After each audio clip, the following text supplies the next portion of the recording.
Shalom, selamat pagi, salam sejahtera bagi kita semua. Tema renungan kita pada pagi hari ini berjudul Usia bertambah, masa hidup berkurang. Secara umum, panjang umur dipandang sebagai sebuah kemuliaan dan berkat. Sehingga panjang umur ini menjadi harapan banyak orang dan menjadi doa yang disampaikan kepada orang yang berulang tahun. Tetapi faktanya, orang yang berumur cukup panjang melebihi usia rata-rata.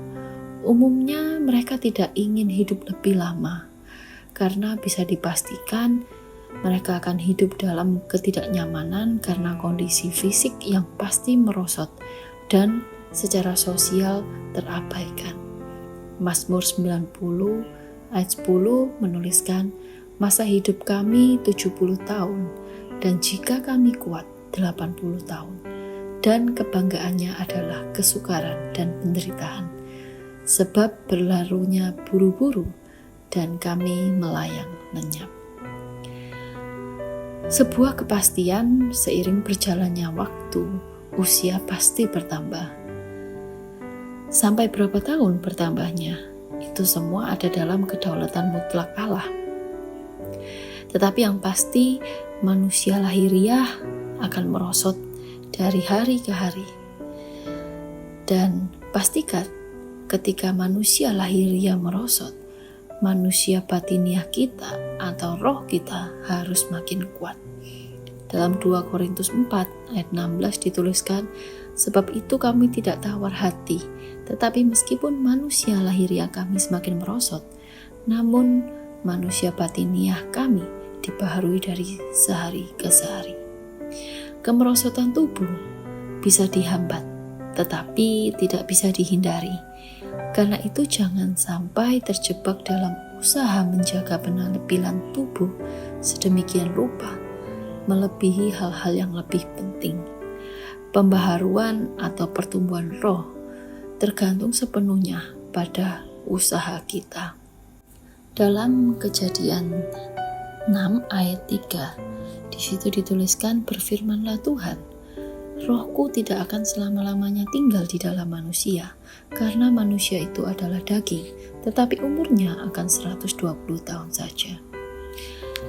Angka 120 itu bukan batas usia, tetapi masa tenggang kesempatan manusia untuk bertobat sebelum bencana air bah.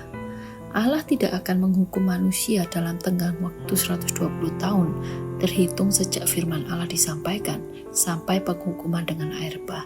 Tetapi yang dimaksudkan adalah ada batas waktu bagi orang-orang fasik untuk bertobat sebelum hukuman Allah dijatuhkan. Markus 1 ayat 15 juga menuliskan, katanya, waktunya telah genap, kerajaan Allah sudah dekat, bertobatlah dan percayalah kepada Injil. Seiring dengan bertambahnya usia, artinya masa hidup akan semakin berkurang. Masa hidup akan berkurang sampai waktunya Tuhan. Tidak ada yang tahu, tidak ada pemberitahuan, kecuali kepada orang-orang tertentu, seperti Rasul Paulus, Petrus. Dan masa hidup juga bisa berkurang sampai Tuhan Yesus datang kedua. Kapan waktunya ini? Tidak ada yang bisa tahu, tetapi dikatakan bahwa segera. Artinya tinggal sedikit waktu lagi atau masa hidup yang tersisa tinggal sedikit. Oleh sebab itu, mari kita jangan terjebak dalam kronos, jangan terjebak dalam rutinitas. Ketika semua berjalan lancar, kita santai, atau sebaliknya, kita terdorong untuk terus bergerak tanpa istirahat, seperti merasa dikejar waktu. Karena hal itu akan menimbulkan kelelahan, baik secara emosional, secara mental, bahkan spiritual. Kita akan terpenjara dalam pola hidup yang hanya diisi tuntutan pemenuhan kebutuhan. Mari kita sama-sama belajar dari Rasul Paulus. Dalam 2 Korintus 5 ayat 1-10, Rasul Paulus menuliskan bahwa tempat kediaman kekal kita itu di surga. bukan di bumi ini. Karena bumi ini fana, bumi ini penuh dengan banyak tekanan. Rasul Paulus mengingatkan bahwa tempat kediaman kita di bumi ini akan dibongkar. Dan Allah telah menyediakan suatu tempat bagi kita di surga. Rasul Paulus juga menyatakan betapa dia rindu untuk menetap bersama dengan Tuhan, untuk tinggal dengan Tuhan.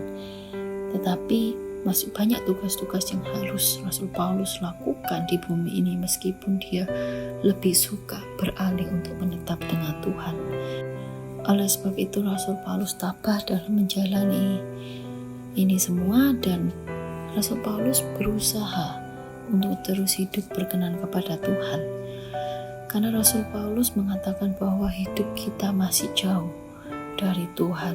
Dan Rasul Paulus mengajak kita semua, mari kita hidup karena percaya, hidup karena iman, bukan karena melihat.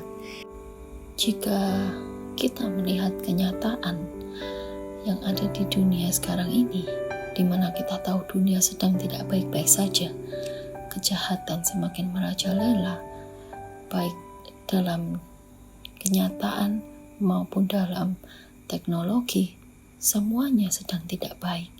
Hal ini seharusnya membuat kita untuk ingin tinggal dengan Tuhan, memiliki kerinduan untuk bersama dengan Tuhan.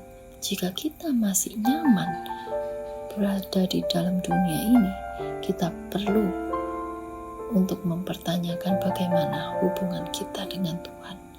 Dan yang terakhir, Rasul Paulus juga mengingatkan kita bahwa kita akan menghadap ke tahta pengadilan Kristus.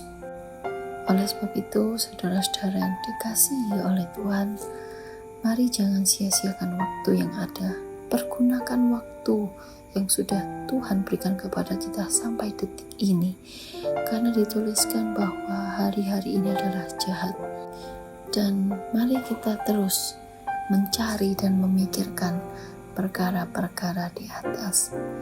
Ingatlah bahwa hari esok itu tidak ada dan tidak dijanjikan. Ketika kita tiba di hari esok, maka hari esok telah berubah menjadi hari ini, dan hari ini akan menjadi masa lalu. Jadi hari ini adalah satu-satunya yang kita miliki. Jangan kita sia-siakan, mari kita pergunakan dengan sebaik-baiknya. Amin. Tuhan Yesus memberkati.